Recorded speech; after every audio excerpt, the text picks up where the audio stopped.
Okay, makakaupo na po tayong lahat. And let's open our Bible to the book of Judges. Nasa kay Jephthah na po tayo. Judges chapter 11. Ang Judges chapter 10, nag-end na inintroduce na mismo si Jephthah to be their judge or deliverer or savior. In chapter 11, mas pinakilala siya, Chapter 11 verse 1, Jephthah the Gileadite was a mighty warrior. His father was Gilead. His mother was anong nanay niya? Prostitute or harlot. Very good. Gilead's wife also bore him sons. When they grown up, they drove Jephthah away. You are not going to get any inheritance in our family, they said, because you are the son of another woman. So Jephthah fled from his brother and settled in the land of Tob, where a group of adventurers gathered around him and followed him. So ano nangyari sa story kay Jephthah? Pinalaya siya ng mga half-brother niya, right? Bakit siya pinalayas? Madumi siya. Hindi siya legal na anak, yun yung tingin sa kanya o kapatid, His mother was a prostitute. Now, mahalaga ba ito para maintindihan natin yung life ni Jephthah? The honest answer is yes. Kaya nilagay siya mismo ni God, saka ng author, para mas maintindihan natin. And then they were attacked by anong group yon sa verse 4? The Ammonites. Correct? So, tingnan niyo dyan, So, si Jephthah, tinatry niya na i-deliver. So, intindihin niya, he's a warrior, pero naranasan niya mismong ma-discriminate ng kanyang mga kapatid. Now, look at verse 8. Ano nangyari doon nung inattack sila ng Ammonites? The elders of the Gilead said to him, Turning to you now, come and testify. So, kinol siya ulit na bumalik sa lugar. Para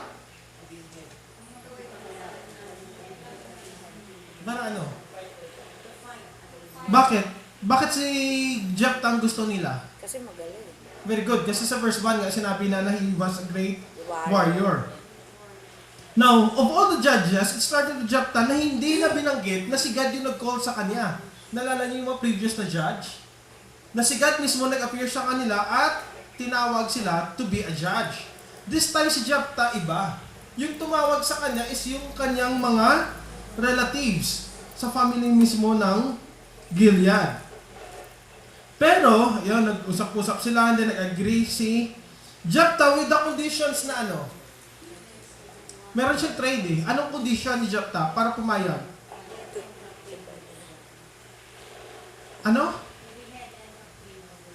To be the head of Gilead and to be their captain. Captain, commander. So, tama ba yun? So in a simple term, si Jephthah, medyo rin siya? Langanin. Naninigurado rin siya, di ba? Kung dapat ba siya manigurado?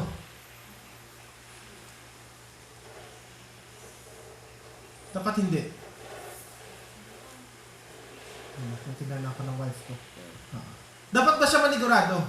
Yes. Dapat ba siya maging leader ng Gilead after i-deliver mismo sila sa kamay ng mga Ammonites? Dapat bang ganon? The answer is no. Kasi ang condition ni Jephthah, after niyang ma-deliver sila, hindi yung i-deliver ko kayong kumampi kayo sa akin, magkaiba yun. Kailangan ko ito i-clarify Iba yung, halimbawa, si Alvin, sasabihin ni Pastor John sa kanya, i-call ka ng church to be a pastor. After mo mag-preach. So, nakukuha nyo. So, after siyang mag-preach. Pero iba yung, kinakall ka naming pastor, kaya ka mag-preach. Nakukuha nyo yung pagkakaiba nun? Na nag-gets nyo. Ang nangyari kay Jephthah ganito, ang trade niya is, ililid ko kayo sa war kung after ng war, gagawin nyo kong leader. In a simple term, gusto niyang i-promote as their king or their leader if manalo sila sa war. Now, tama ba yun? What if? Kasi marirealize yung nangyari dito sa Gilead is what? Gamitan. Nakukuha nyo? Correct. Kasi nung hindi siya kailangan, nung na-discover ng mga kapatid niya, na siya nga, kahit mighty warrior siya, but dahil half-brother lang siya, anak siya ng prostitute, pinalaya siya. Pero nung kailangan siya, bigla siyang kinol. Okay? Kasi wala silang choice. Wala sa kanilang able men to fight against Ammonites. Pero si Jephthah, wais din siya. Papahayag ako, pero this time, in aking terms. Kasi kayo yung may kailangan sa akin. So nakipag-trade siya. And then, pumayag na si Jephthah, and then nagpadala siya ng messenger against sa king mismo ng Ammonite. And then, reject yung kanyang request. So, baba tayo ng konti. Kasi dalawang chapter ito try natin i-cover this morning. Now,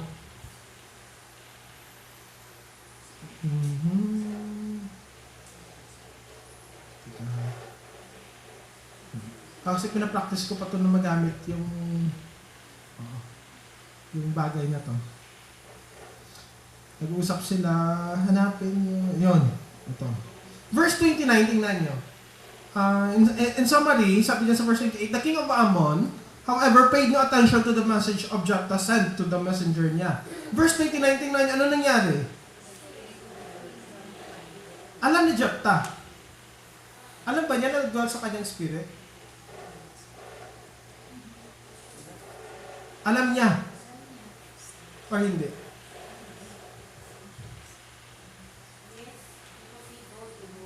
Ha?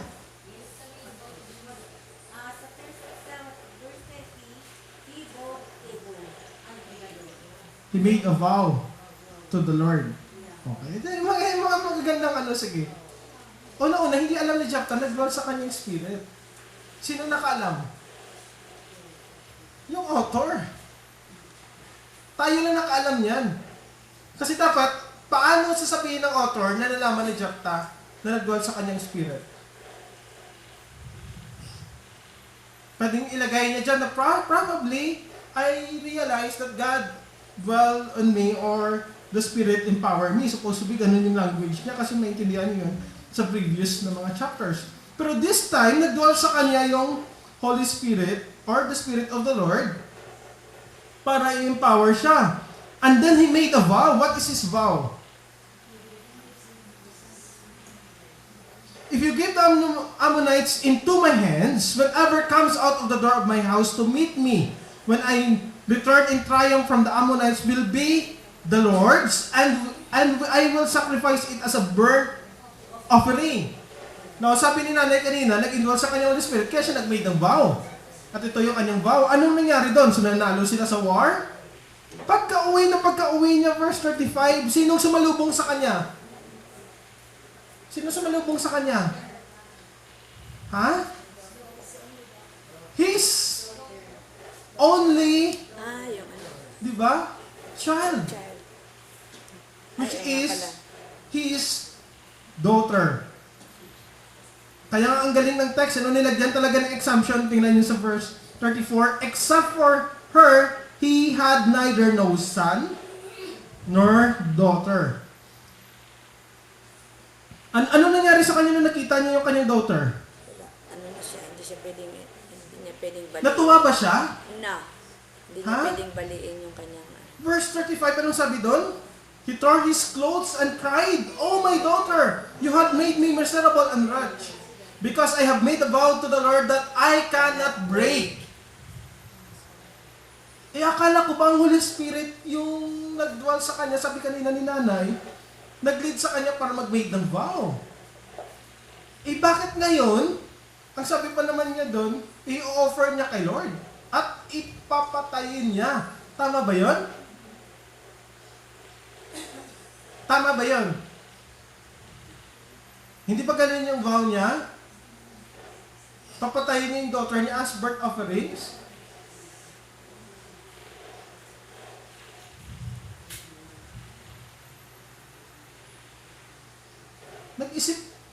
Nag-isip kaya si Jephthah bago siya nag-made ng vow?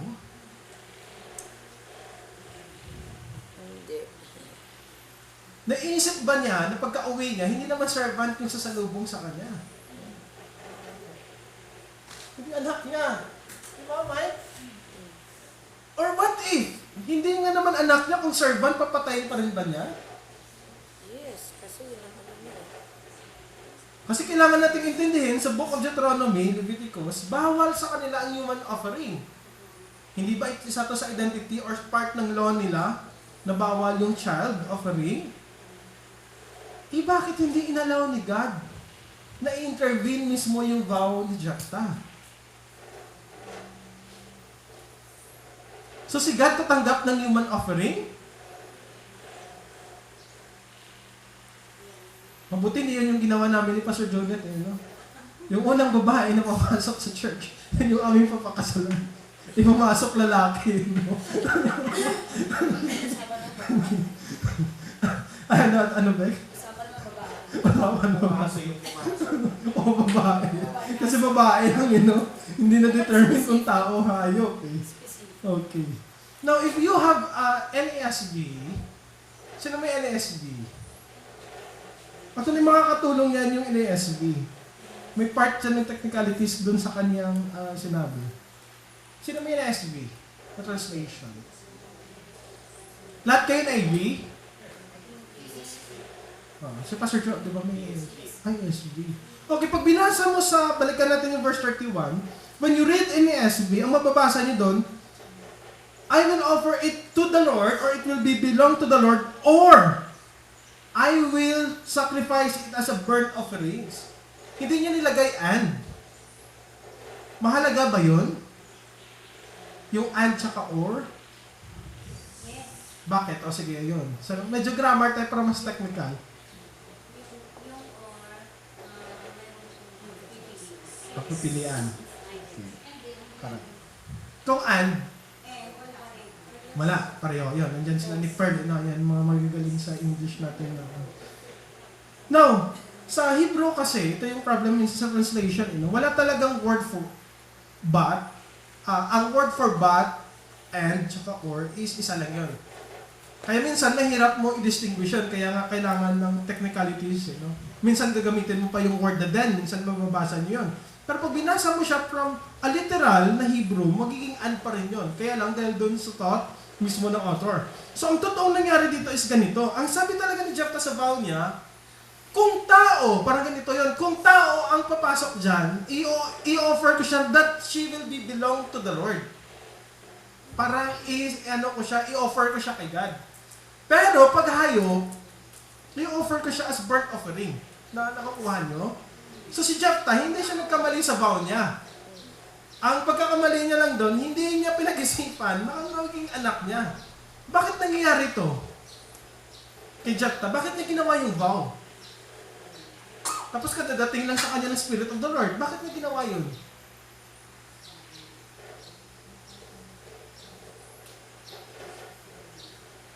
Ha? Nalala niyo kanina yung story before nito? Ano nangyari doon? Si Jephthah mismo, hindi niya alam kung yung spirit na sa kanya. So para ma-sure niya yung victory, nakipag-bargain siya kay God. Na nakukuha niyo, iba kasi yung tinawag ka ni God, at iba yung hindi mo alam kung tinawag ka ni God, hindi ba yun yung human dilemma, kahit ng mga pastor, kahit namin, na sinasabi na, tinawag ba kami ni God? Pinapagawa ba talaga ito sa amin ni God? Minsan tatanungin, paano mo nalaman? Sabi mo minsan sa wife, buti pa yung iba na naginip, Pakita sa kanila si God. Kinausap sila. This week may namatay na friend namin na Christian sa Calamba. 2 to 3 years ago, na naginip siya, na nakita niya yung nakapunta siya sa heaven. Tapos nakita niya yung name sa Book of Life. Oh, grabe ito bro, masapin dito. Lahat, nang nakita niya daw, may malaking libro doon, hindi niya lahat mababasa. Yung nababasa niya lang yung pangalan niya. So, 3 years. Tapos last week namatay siya. Ang joke namin, baka namatay siya kakaisip kung kung totoo yung nakita niya. At minsan, di ba, minsan sabihin natin, sana ganun din mangyari sa akin. Maranasan ko yun. Minsan nga sinasabi ko rin sa wife ko, sana sumulat sa wall si God, hindi kayo magkakaanak. Pero alam mo yun, tapos na lahat ng issue, di ba? Parang isang ano na lang, isang problema na lang, tapos hindi na kayo maghihirap. Kasi hirap naman yun na, alam nyo naman na hindi naman kami baog, tapos hirap kayo magkaanak. Alam nyo yung dilemma na yun. At minsan, dahil din sa desperation, doon tayo gumagawa ng vow na hindi natin naisip. This is very normal sa tao. I don't know kung naranasan nyo to. Nung time na nagkasakit kayo, nakaranas kayo ng matinding pain, gumawa kayo mismo ng vow kay God. Di ba common itong maririnig mo? Lord, pag pinagaling mo ko, magsiserve ako. Lord, pag yumaman ako, magsiserve ako. Pag nanalo ako sa loto, ibibigay ko itong tithes kay God. Hindi ba ganun tayo minsan mag-isip? Dahil nga, minsan gusto natin ng sense of security. Whether we like it or not, kahit tayong mga Christians, we always look for God's security. Am I right or wrong? Diba? Kasi sa totoo naman, hindi naman, siguro kayo, nung nasa Pentecostal pa kayo, iba yung experience nyo. Pag sinabi yung feeling of the spirits, kami sa group namin, hindi namin masyadong ramdam yun. At hindi namin nakikita yun. But the good thing that even a child, like yung anak ni Kuya Pons, one of our Bible study umattend siya, kami kasing challenge na tingnan niyo yung mga Israelites. In the midst na pinakita sa kanila ni God yung deliverance sa Egypt, na-fail pa rin sila mag-believe ni God.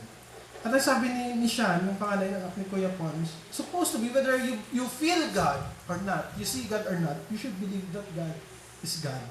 I think that's the great thing na matutunan mo sa bata. Kaya sabi ko nga sa self ko na probably yun yung faith na hinahanap ni God. Kaya nga sinabi ni Christ, that be like a child in matters of faith. Kasi kakaiba sila mag-isip. And sabi ko sana lumaki sa ganun pa rin. Kasi mag-iba yung pananaw mo dahil nga sa experience mo. At knowing na rejected ka ng family mo. So hindi siya kinol ni God, hindi siya tanggap ng kanyang family, and then meron pang dilemma kasi under sila ng war. Pero sabi ko nga sa inyo, hindi niya alam na pumasok sa kanya yung Holy Spirit. At hindi yung Holy Spirit yung nag-cause sa kanya para mag-made ng vow. Na may nakukuha nyo. Minsan ingat tayo doon kasi akala rin ng ibang commentator, porket binanggit sa verse 29 na pumasok sa kanya ang Spirit of God, yung Spirit of the Lord rin ang nag-cause sa kanya para mag-made ng vow. Hindi po ganun yung nangyari. He made a vow for him to secure victory. But hindi niya pinag-isipan ano yung kapalit ng kanyang vow. Now, ang sabi nga natin kanina, i-offer niya kay God kung sino yung na magsiserve kay God, kung sino yung papasok na tao. So, ano ang iniyak ni Jephthah?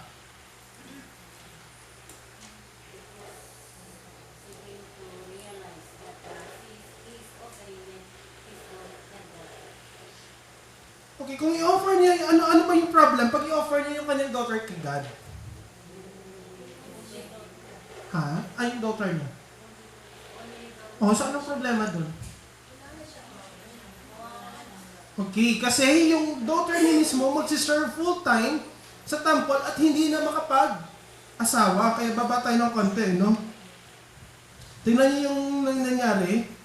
Ang bait pa ng kanyang daughter, sabi ko nga, sobrang nirebuke pa siya ng daughter niya. Verse 36, "My father," she replied, "you have given your word to the Lord. Do to me just as you promised. Now that the Lord has avenged you of your enemies, the Ammonites." But tingnan niyo yung request niya. "Give me 2 months to roam the hills and wept with my friends because I will never marry." Now, if you are reading other version, you will read the word, "because I will remain virgin." Kami nakukuha nyo, di ba sa ibang translation nyo, probably ganun yung nakasulat. Pero yung idea talaga doon is hindi na siya pwedeng mag-asawa. At dahil hindi siya pwedeng mag-asawa, mapuputol yung line ni Jephthah. Nakukuha nyo? Kaya siya iyak ng iyak kasi ang consequence nun, never na magpapatuloy yung kanyang line. Ako okay naman ako kasi yung kapatid ko 6 ng anak, sunod-sunod pa na. Every year. 5 lalaki pa yun, so hindi malungkot tatay ko yun. Naridim na yung lahi mo. Ha? Naridim na yung lahi. Naridim na, 5 agad dolphin. Kina Grace kasi wala Pati yung kapatid niya, panganay, wala rin baby. So, medyo malungkot yung kanyang father tsaka yung kanyang mother. At masakit to sa magulang. Kung ikaw mismo mapuputol yung lahi mo, hindi ganito yung kadali. Kailangan natin intindihin din sa point of view ng nanay tsaka tatay. Pero kailangan din natin siyang intindihin sa point of view pa rin ni God. Ayun yung isang bagay na hope, na hindi mo siya titingnan lang doon at the end na parang hopeless ka. But you still hoping God is still good kahit ganun yung nangyari. So binigyan niya ng 2 months para mag-mourn ng kanyang anak. Now, hindi yun yung end ng ating message. Introduction para natin yun. Let's go to chapter 12. At makikita niyo mismo, at kayo mismo magsasabi, if Jephthah was really a God, chosen na judge. The men of Ephraim called out their force, cross chapter 12 na tayo, to Zaphon, and said to Jephthah, why did you go to fight Ammonites without calling us to go with you? We're going to burn down your house over your head. Grabe yung threat ng Ephraimite sa kanya, Jephthah answered, Ayan, my people were engaged in great struggle with the Ammonites, and although I called you, didn't save me out of their hands. When I saw that you would not help me, I took my life in my hands and crossed over to fight the Ammonites, and the Lord gave me victory over them. Now why have you come up today to fight with me? Now, tingnan niyo nangyari verse 4. Jephthah then called together the men of Gilead and fought against Ephraim. The Gileadites struck them down because the Ephraimites had said, you Gileadites are renegades from Ephraim and Manasseh. The Gileadites captured the fords of the Jordan leading to Ephraim, and whenever survivor of Ephraim said, let me cross over, the men of Gilead asked him, are you Ephraimite? If he replied no, they said, alright, say Shibboleth. Oh, you're saying nga Shibboleth? Shibboleth. Okay. Ha? Shibboleth. Shibboleth sa Bible nyo. Shibboleth sa Bible nyo. SI. Because sa Bible ko is H. Now, para itong para itong ginawa ng mga, talino din ng mga ng mga Gileadites. So, along the Jordan, siyempre may merong daanan doon, dinaanan ng mga Ephraimites. Sabi nila, paano nila malalaman na yung dadaan doon is Ephraimites? By the pronunciation of Shibboleth. So, para itong Ilonggo. Saka Tagalog. Parang lang to defensor, O para si Mami, Mami D. Di ba? No? Pag sinabi sa'yo na, sige nga, are you Bisaya? No, I'm not Bisaya. Promise. Patay na. Kasi na promise, You say, family. Patay na rin, di ba? So, para mahalata niya. So, ito yung ginawa nila. Kasi nga, hindi ma-pronounce mismo ng mga bagay na yon. How many Ephraimites died that time? 42,000. 42,000 ang pinatay ng mga Gileadites sa leadership ni Jephthah. Is this a good one? Why? Ha? Bakit hindi tama ang ginawa ni Jephthah? Ephraimites and Manasseh are what? Kapatid nila. Kapatid. They're part of the Israelites nation. Kaya nga nung pinag-aralan ko to, naisip ko, wala yung 44 na yun sa Mindanao pag pinag-usapan yung war sa Israel. Ang pinatay nila dito, hindi nila kaaway. Oo, tayo nga galit na galit eh. Di ba? Pinagpapatay yung mga military na yun against Muslim. Pero pinagpapatay dito, magkakapatid, magkakalahi. And they are chosen people by God. Pag binasa mo pa, binalikan natin chapter 11, he was empowered by the Spirit of God. Yung power, yung strength mismo ni Jephthah, hindi galing sa kanya. At bakit inalaw to ni God? Sabi nga sa Book of Judges, sabi ko sa inyo, mag-deteriorate lahat ng judge. Naalala niyo ulit si Gideon? Muntik rin sila mag-away ng Manasseh na clan at ng ibang clan, like Ephraimites rin. Kasi hindi siya humingi ng tulong sa Ephraimites. Yung Manasseh at Ephraimites, talagang yun, magkapatid yun yung anak ni Joseph. But this time, pinagpapatay na mismo ng judge. Ammonites, but yung kalahi nila mismo Ephraimites. Now, come to think of it,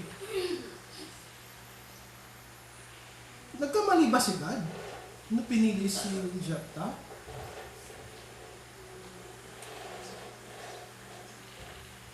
Nagkamali ba siya? In our point of view, in our human point of view, we will say yes. In God's point of view, it is no. Why? One, because God wants to reveal yung glory niya using these people na sa pananaw nga natin, hindi nga sila kaya-aya.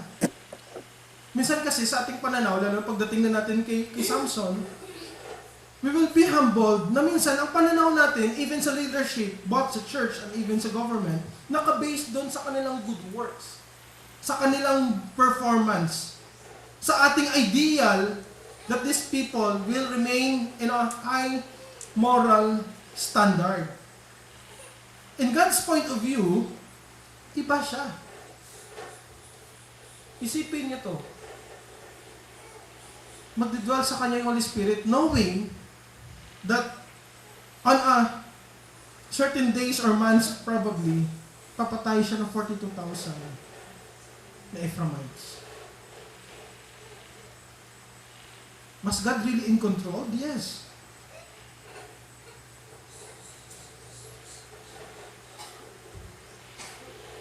I don't know how would you take this illustrations.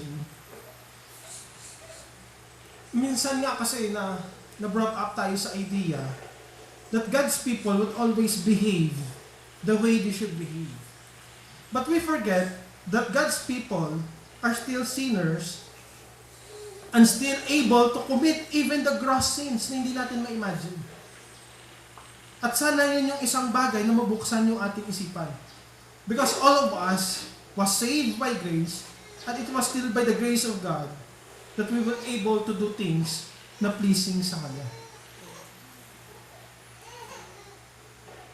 Minsan we were shocked when even we go to the New Testament. Hindi ba yun yung problema rin ng church? Ang problem ng church na mga false teacher, hindi naman galing sa labas. A false teacher. Saan galing yung false teacher na kinakarap nila? Sa loob mismo. Even bago umalis si Paul at the book of Acts, chapter 20, bago siya umalis sa Ephesus, anong sinabi niya doon? Pagkaalis ko dito, may mga wolves mismo na lalabas within you na magtuturo. Hindi niya naman sinabi na galing sa labas. This is also the problem with the church na sinulatan ni John in 1 John chapter 2, verse 19 and 20. Nagsabi niya nga, they get out from us kasi hindi sila belong sa atin. Sino tumatao ito? Ito tinuturo na si Christ. Hindi siya nagkaroon ng katawang tao or hindi siya nag-incarnate. Hindi ba pag binasa natin ang 2 Peter chapter 2, tingnan niyo mismo yung chapter 2 verse 2, and you will be shocked yung sinabi dyan ni Peter. Chapter 2 verse 2. Pakibasa po. Gusto ko mabasa natin yan no? Kasi kay Paul puro warning Pero tingnan niyo sa 2 Peter chapter 2 verse start with verse 1 and 2. Pakibasa po. Bilis. Also false prophets among the people, just as there will be false teachers among you. They will secretly introduce destructive heresies, even denying the sovereign Lord who bought them, bringing swift destruction for themselves. Many will follow their wicked conduct and will bring the way of truth into disrepute. In their greed, verse 3, this teacher will exploit you with stories they have made up. Their condemnation has long been hanging over them. Their destruction has not been sleeping. Na anong sinasabi ng text na yan? Saan yung mga false teacher? Sa loob. At hindi lang sila magtuturo sa loob. Maraming mako-convince sa kanila. So kung tatanungin nyo, bakit nangyayari ito even sa time mismo ng apostles? So isipin nyo lang, ito maganda pag-isipan nyo, kung yung mga apostles na buhay, with all the giftedness, with the sign of wonders na meron sila, with the Spirit of the Lord na meron sila at matidiscern nila, nararanasan nila How much more pa kami? How much more pa tayo ngayon? Diba? Hindi naman namin, Hindi naman namin talaga nakita si Christ. Hindi rin naman kami na naranasan na 3 years, yung teacher namin si Christ. Hindi rin namin naranasan yung apostle, si aming teacher. But isipin nyo yun, that false teachers came within the church. And these people destroy the church of God. Bakit ito inalaw ni God?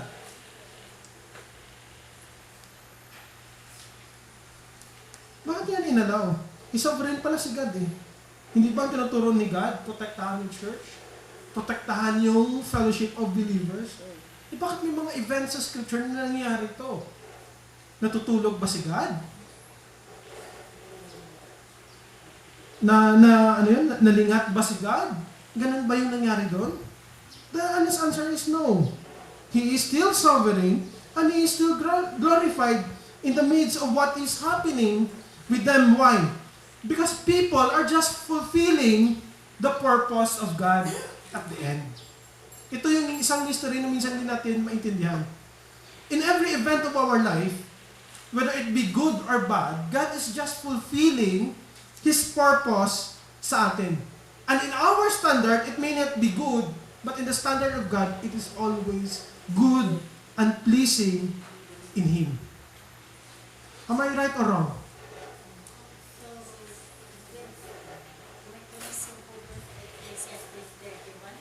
Na, correct. Correct. But whether we like it or not, everyone was just accomplishing the purpose of God. Why? Darating si Christ, sabi ko sa inyo, on the perfect time ng Roman Empire. If the people of God in the time of Judges turned away from their sins, kailan darating si Christ? Sa time nila. Am I right or wrong? Hindi ba yun yung tinuro sa inyo ni Pastor Jonah? Na ang God's will, kailan mo malalaman? When things happen. Hindi yung before. Hindi ba yun, kaya yun yung simple ko kanina illustration, how I wish that God will reveal to us, hindi na kayo magkaanak, tapos na. Pero kailan namin malalaman God's will, hindi kami magkaanak. sabi sa akin ni Pastor Robert, kung pag umabot daw si Grace na 60, may Sarah Abraham pa daw na siya. Aray. Habang buhay pa daw kami. Kaya kami may pusal baby, di ba? No, kidding aside. Ang point na nire-raise ko sa inyo, hindi mo ganun maintindihan ako ng bagay, but you should always look at things from the point of view of God. In the midst of these things na ginawa ni Jephthah, you should always look na anong mangyayari sa bagay na to. One, God is just showing that He is sovereign, that He is in control. And when you say that He is in control, it doesn't mean walang negative na mangyayari. Yun yung pagkakaiba ng control. Sa atin kasi idea ng human control sa relationship, sa church, or even sa offices nyo, is dapat magawa lahat ng bagay. Perfect. Diba? Am I right or wrong? Perfect, kaya lang sa ating expectation. But we soon realize that there are things in our life beyond our control. Ano yan example? Economy. Government, hindi natin makontrol yun. Oh, how I wish si Pastor John maging presidente ng Pilipinas. Pero still, kahit naging presidente siya, may mga bagay na hindi niya control. Like what? Like mga tao mismo na corrupt. Na mga tao behind mismo sa government. Na mag-create sila ng chaos for the sake lang na patanggal yung isang officer na ayaw nila. Maraming ways yun. Ano pang hindi natin control? Weather. Sino nag-akala na sobrang lamig yung year na to? Sabi ko nga sa wife ko, kung ganun kalamig yung December hanggang February, expect mo yung worst sa summer. Kasi always may ano yan, may effect yan. Hindi pwedeng malamig tapos slightly mainit lang yung summer natin. Diba? Ano pa yung hindi natin control? Diba? Yung peace, kaya ba natin i-maintain yung peace and order? Hindi natin kaya control yun. Hindi kahit mag-pray ka dyan, kahit magpakaano ka dyan, hindi mo kaya control yun. But sa greater purpose ng Diyos, lahat yun, ina-accomplish natin lahat ng gusto niya. And even within our relationship, within our family. Hindi naman natin wini-wish ng mga batang ito mapariwara at the end. But kahit gaano mo kapalaki yan, hindi yan titino hanggat hindi si God nag-work sa kanila. Maraming illustration yan sa scripture. We knew David was really an ideal man, ideal king, ideal to be a people of God. But did he fail? Na brought up si Solomon sa tamang katuruan? The honest answer is no. Pag binasa mo ang Proverbs, makikita mo doon yung heart ng tatay mismo. Lagi mo mabasa doon, lalo na sa first chapter hanggang 10th chapter, my son, my son, my son, do not forget this, my son do this, my son blah blah blah. Paano ginawa ni Solomon? Opposite sa lahat na tinuro ng tatay niya. Knowing pa na si Solomon full of wisdom. Knowing pa na si Solomon, God gave him all the riches na kailangan niya. Was God failed? Was a failure sa bagay na yun? The honest answer is no. Why? Because He is God. We're just fulfilling His purpose in every aspect of our life.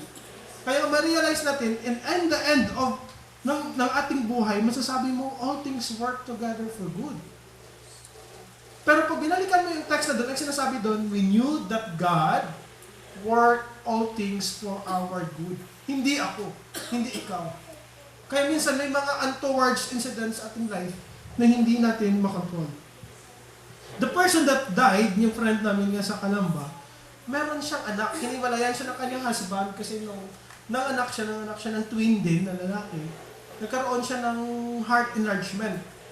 So, halos naman 50-50 siya sa may ICU siya. I think for a month sa hospital. So, hiniwalayan siya ng husband niya. Siya nagpalaki sa kanyang dalawang anak. Hindi na siya nagkaroon ng other party. Nung last week lang yun, namatay lang siya. Ang tanong doon, did God care sa mga bata? Tinanong namin yung friend namin na pumunta doon, sabi nga nagpakita lang yung husband doon, pero hindi nagstay sa kanyang burol. Kung hindi nga makapag-stay yung husband niya doon, anong expect mo pa sa husband niya na alagaan tong twin na to? Maliliit pa yung mga bata. Blessing siya ka Grace, mas maliit pa sa inyo. I think mga nasa 6 siya ka 7 years old lang. Does God care for this person? The answer is yes. We may say, sa ating point of view, na parang pinabayaan sila ni God. We may say na parang may failure si God. Hindi ganun si God. And that's not true. Because He always work good in the midst or even how bad yung nangyayari sa paligid. Pangalawa, we will always see here sa story sa Judges na yung failure ng human or people of God to do the right thing. The failure of God's people to do the right thing. Sabi ko kasi inyo, no? Pag binasa mo ang Book of Judges, hindi na sila pwedeng mag-excuse. Alam niyo bakit? May law na sila Na-establish na yung law. Kailangan natin maklarify yun. Look at your Bible to Romans chapter 5, verse 13. Magandang verse na to mas na-appreciate ko lalo yung verse na to. Verse 12 lang kasi memorize natin. Chapter 5, verse 13, ano sinasabi doon? Pastor Joe, pakibasa po. For sin indeed was in the world before the law was given, but sin is not counted where there is no law. Ano sinasabi ng text na yun? Before the law was given, sin was already in the world. But sin is not taken into account when there is no law. Anong pinapoint niya? Whether may law or wala, before God, sin is sin. Kailangan natin intindihan yun. Para maintindihan natin na kahit yung Genesis na yun, na account, hindi exempted doon yung mga patriarchs natin. They are part of the sinful people na nabubuhay noong Old Testament. And these people will highlight what? That salvation was really by the grace of God. Hindi by law. So maintindihan pala natin ngayon na pag binasa mo ang Genesis, kaya pala tamang-tama yung ginawa ng author. Lahat ng kasalanan ng ating mga patriarchs by faith, nilagay nila. Kasinungalingan ni Abraham. Pambabae ni Abraham. Diba? Pag Pag hindi pagsunod ni Abraham, nang sabi sa kanya, pumunta ka doon, kasama lang ng asawa mo sa promised land, pero sinama niya sila. Di ba? Ang dami nilang ginawa. Pati yung disbelief ni Sarah. Pati yung pang-insulto ni Abraham kay God, na kaya mo ba kami talagang bigyan ng anak? Si Isaac, ginawa niya rin kasalanan ng tatay niya. Pumunta sila sa Egypt. Dinilay niya rin si Rebecca na asawa niya. Si Jacob, di ba? Nilamangan yung kapatid niya. Simula pala nung pinanganak sila. Sabi ko nga isipin niya yun, yung baby, pag lumabas yan, wala pang isip yan sa pananaw natin. Si Jacob, kakaiba. Pagkalabas ng kapatid niya, inawakan niya na yung paa. Hindi ka ba mangingilabot nun? Conscious na siya. Di ba? Kinuha niya yung birthright ng kanyang kapatid. Kinuha niya yung blessing sa kanyang tatay using deception. At naging accomplice pa siya ng nanay niya. Di ba? Nilamangan niya sa Laban, kanyang brother-in-law. Di ba? So, makikita mo, bakit na-record lahat yun? For us to see that the people of God was always failure to do the right thing. Yun yung tinuturo mismo ng Old Testament. And all these things was not new, even in the New Testament. So pag tinignan natin yung ating buhay ngayon bilang iglesia, makikita rin natin na many times of our life, we fail to please and obey God. Hindi ba yun yung totoo? Masyado lang kasi tayong discreet na hindi nakikita ng tao yung ating sin. But in reality, we knew deep in our hearts and our mind, we're not living on God's standard. So the third lessons na makukuha natin dito, it will boils down to what? That whether we live in the Old and the New Testament, we are living by the grace of God. Who we are today is not because we are faithful before God. Who we are today is because of the grace of God. Dati hirap na hirap ako intindihin yung point ni Paul, yung sinabi niya, I am that I am by the grace of God. Ano kaya yung ibig sabihin ni Paul yun? Ang ibig pala sabihin ni Paul, na kung ano ako ngayon, at ano ako sa katauhan ko, hindi yung I am to me to present, but ano ako sa kabuuan ng pagkatao ko. Hindi dahil Pharisee ako. Hindi dahil kinola ko ni Christ at kinol niya ako to be an apostles. Hindi ganun. Ang point na niraise niya doon, kung ano ako ngayon, dahil to sa grace ni God. Kung binago siya, at kung may bagay siyang hinihingi at hindi binigay ni God, katulad ng pagtanggal ng thorn in the flesh niya, it is still by the grace of God. Kaya nga, makikita natin, of all the epistles ni Paul, hindi natatanggal yung word ni grace. At even yung calling niya, sabi niya sa 1 Timothy chapter 1, verse 13 to 16, ang sabi niya nga doon, I was called to be an apostle by the grace of God. Kasi kung babatayan ni God ang standard niya, I am also a failure. Ang sabi niya dyan sa verse 15, 16, I am the chief sinners. Knowing Paul would say and consider himself to be a chief sinners, the honest answer is yes. Why?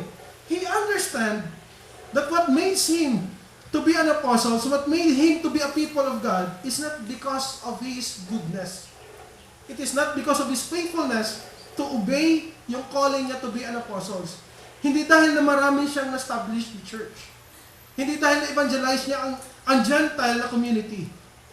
But it is always because of the grace of God. Hindi ba yun yung pinakamagandang tingnan natin sa life natin? Kaya pala kaya kong harapin lahat na nangyayari. Whether it be sickness, whether it be economic crisis, whether it be government problem, whether it be national problem, like iti-threat na tayo ng China, lagi na lang tayong binubuli ng China, di ba?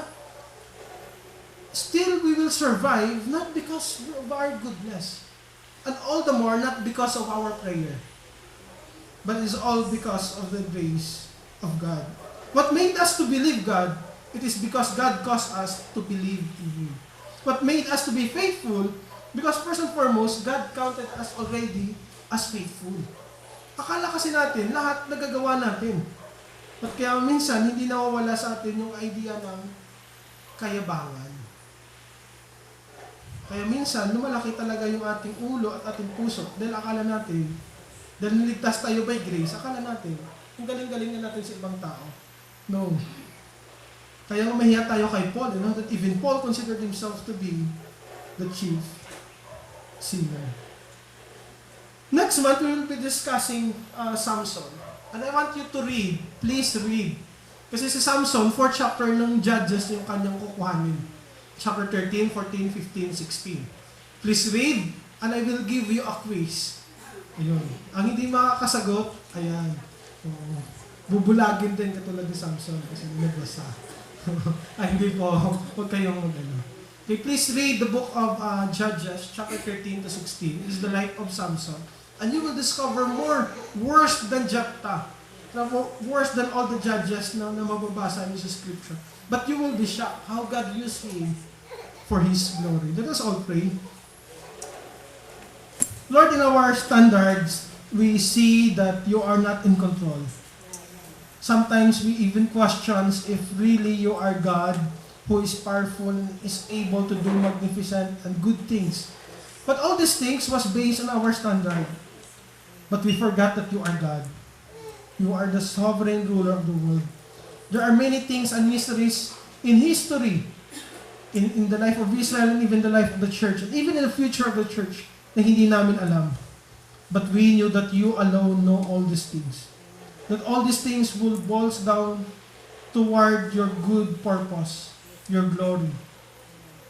That someday you will judge and execute your judgment to show your justice, but at the same time to show your compassion and love for God's people. Kaya nga po, Lord, turuan nyo kami to always live by your grace. Because if you will not give us grace to do things, malaking bagay, Lord, na magiging failure kami. Malaking bagay, Lord, that we will just bring displeasure to your name and even disgrace and shame to your name, Lord God. Kaya nga po, kung meron kaming hingin sa aming buhay, is yun yung mabubuhay kami ayon sa inyong pag-ibig at sa inyong biyaya para masunod ang inyong salita at magampanan namin ang mga bagay na pinapagawa niyo sa amin, Panginoon. At alam namin, Panginoon, never kayong nagkukulang. Kung merong failure, is dahil po kami ang nag-fail, Panginoon, na mabuhay sa inyo. Kaya nga po, Lord, patuloy mo kaming iparanas sa amin ang inyong kabutihan at paunawa sa amin na sa lahat ng bahagi ng aming buhay ay dahil sa inyong katapatan. Thank you, Lord, na kung kahit nga po pala ang aming good works ay bunga lang din ng inyong biyaya sa amin. Kaya nga po, turuan nyo kaming walang laging ipagmalaki sa inyo.